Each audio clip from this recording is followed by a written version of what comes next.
Negara merupakan suatu wilayah yang ditempati sekelompok manusia yang dipimpin oleh suatu pemerintahan yang berdaulat. Konstitusi merupakan aturan dasar dan ketentuan hukum yang berfungsi untuk mengatur lembaga pemerintahan. Nah, apa saja sih masalah yang berhubungan dengan konstitusi dan kenegaraan? Untuk tahu lebih lanjut, tunggu vlog kita ya. Dan pemirsa, kebakaran hutan di wilayah Indonesia sudah sangat mengkhawatirkan karena diiringi oleh musim kemarau yang panjang. Kerugian tidak hanya dirasakan oleh masyarakat, pemerintah pun juga harus mengeluarkan extra money atau ekstra uang untuk menutup segala dampak kebakaran hutan. Dan berikut ulasan selengkapnya.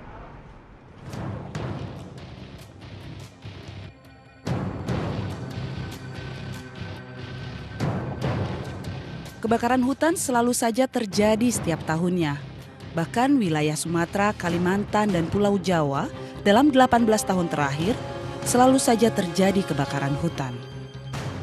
Tahun ini menurut Organisasi Pangan dan Pertanian PBB atau FAO melaporkan bahwa luas kebakaran hutan yaitu seluas 5 juta hektar. Berbagai dampak yang ditimbulkan kebakaran hutan sangat kompleks, seperti pada bidang kesehatan. Masyarakat akan terkena dampak pada pernafasan, seperti ispa, iritasi mata, sakitnya sistem pencernaan, dan masyarakat lebih mudah terserang berbagai penyakit. Tidak hanya kesehatan, dampak kebakaran hutan juga merugikan ekonomi Indonesia. Di tahun 2014, dalam jangka waktu hanya 3 bulan, negara dirugikan lebih dari 50 triliun rupiah akibat kebakaran hutan di seluruh wilayah Indonesia. Tentu saja, aktivitas manusia pun terganggu, sehingga mempengaruhi penghasilan masyarakat. Setiap tahun diperlukan biaya besar untuk menanggulangi dan menghentikan kebakaran hutan, serta merehabilitasi hutan yang terbakar.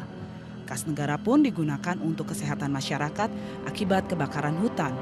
Hutan menjadi sumber devisa negara baik untuk kayu maupun non-kayu seperti pariwisata. Hubungan bilateral antara negara tetangga juga terganggu, seperti dengan Singapura, Malaysia, dan Brunei Darussalam. Ditutupnya objek pariwisata hutan dan transportasi udara. Dan yang terpenting akibat kebakaran hutan terdapat pada alam. Kebakaran hutan akan memusnahkan sebagian spesies dan merusak keseimbangan alam.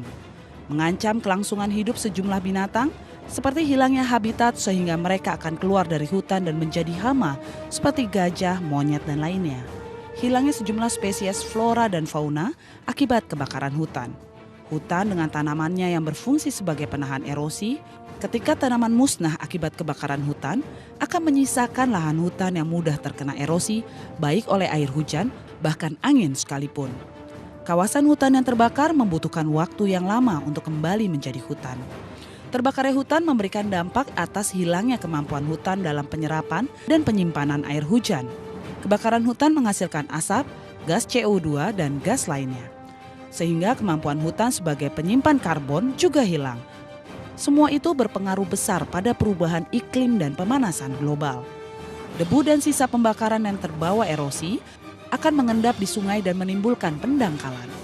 Terganggunya fungsi ekologi hutan akibat kebakaran hutan membuat intensitas bencana alam seperti banjir, tanah longsor, dan kekeringan menjadi meningkat.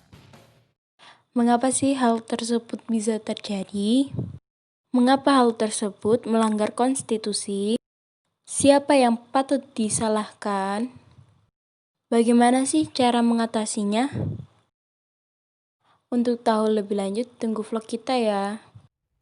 Dilihat dari pasal 28H ayat 1, warga negara Indonesia sudah seharusnya tidak mengalami berbagai macam kerusakan lingkungan karena hal ini sudah dijamin oleh negara.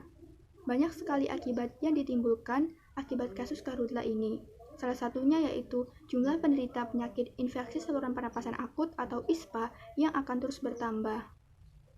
Jika dibiarkan saja, menurut saya, ini bukan hanya kasus pelanggaran HAM yang ringan. Karena akibat yang ditimbulkan dari ISPA itu sendiri akan mempengaruhi kualitas SDM di masa depan, mulai dari kesehatannya, pendidikannya, sosialnya, psikologisnya. Nah, jika para generasi memiliki kualitas yang jauh dari kata baik, maka bagaimana melangsungkan hidup dan bagaimana memajukan negara ini secara sehat? Bahkan, bukan hanya masyarakat, tetapi negara juga rugi akibat adanya kasus karhutla ini.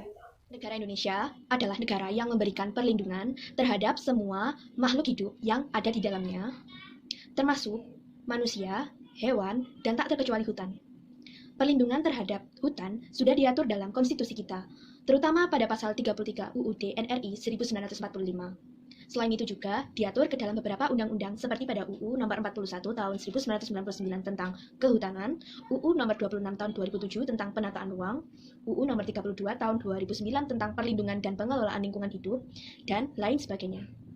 Perlindungan hutan ini begitu penting karena makhluk hidup bergantung kepada hutan yang memberikan kita kehidupan, salah satunya oksigen untuk bernafas. Namun sayangnya banyak sekali permasalahan yang menimpa hutan. Salah satu masalah yang banyak menyita perhatian masyarakat adalah masalah kebakaran hutan. Penyebab kebakaran hutan memang bisa disebabkan oleh faktor alam dan faktor manusia. Namun yang lebih dominan adalah yang disebabkan oleh manusia. Sebagaimana yang disebutkan oleh Presiden Joko Widodo pada Rapat Koordinasi Nasional Pengendalian Kebakaran Hutan dan Lahan atau Rakornas Karhutla yang digelar di Istana Negara di Jakarta.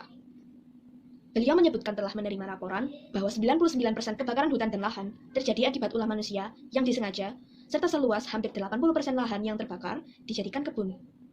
Hal ini menunjukkan bahwa kejadian kebakaran hutan berkaitan erat dengan motif ekonomi. Akar permasalahan dalam kebakaran hutan ada pada tata kelola lahan yang buruk dan kebijakan pertumbuhan ekonomi yang tidak berkelanjutan. Tata kelola lahan yang lemah meliputi kurangnya harmonisasi antara kebijakan dan peraturan perundang-undangan, serta adanya politik hutan dan lahan.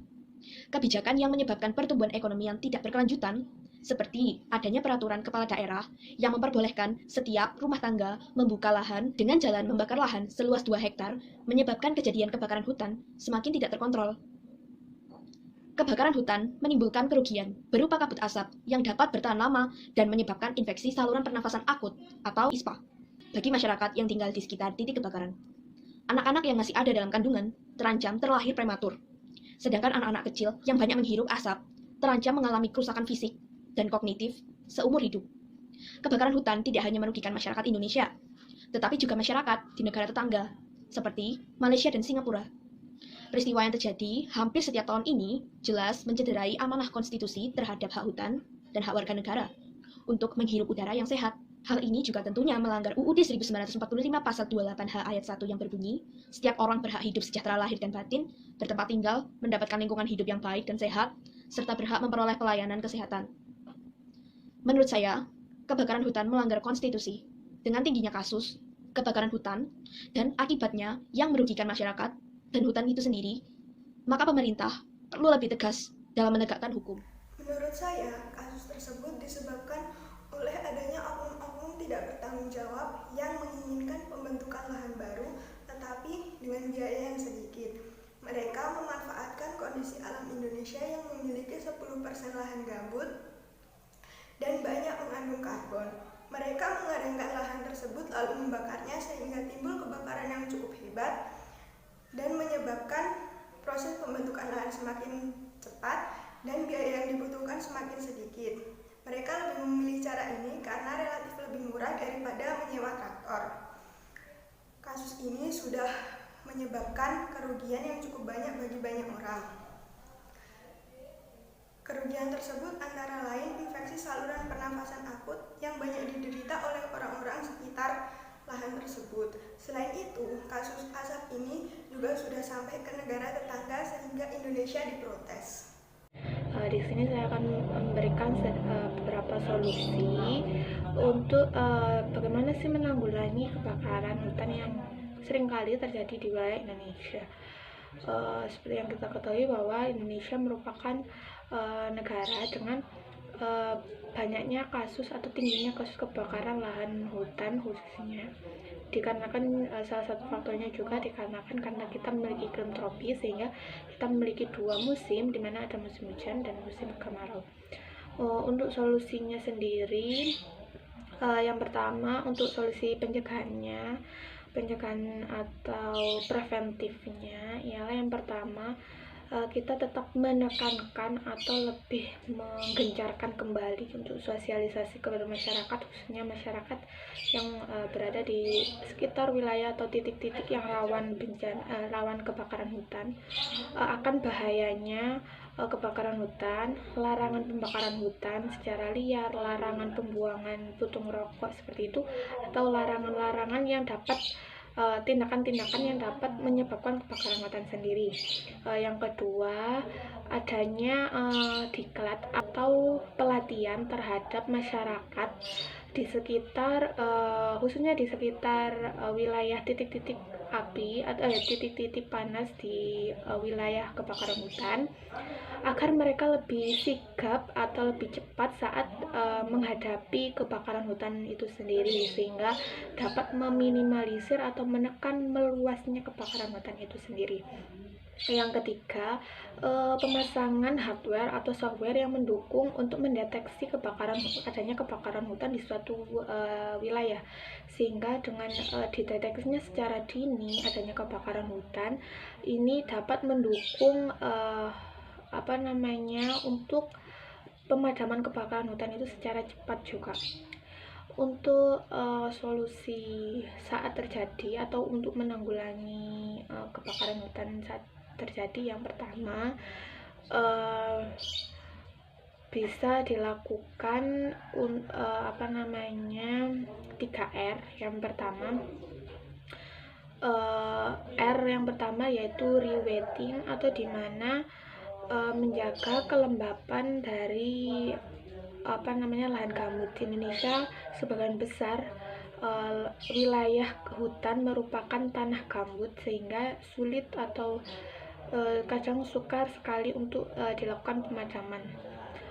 Agar kebakaran hutan dapat cepat diatasi, yang pertama itu kita tetap menjaga kelembapan atau kadar air di lahan gambut itu sendiri, yang bisa diaplikasikan atau direalisasikan dengan adanya pembangunan kayak bendung-bendung di sekitar di sekitar lahan itu, atau yang sering disebut kanal blocking.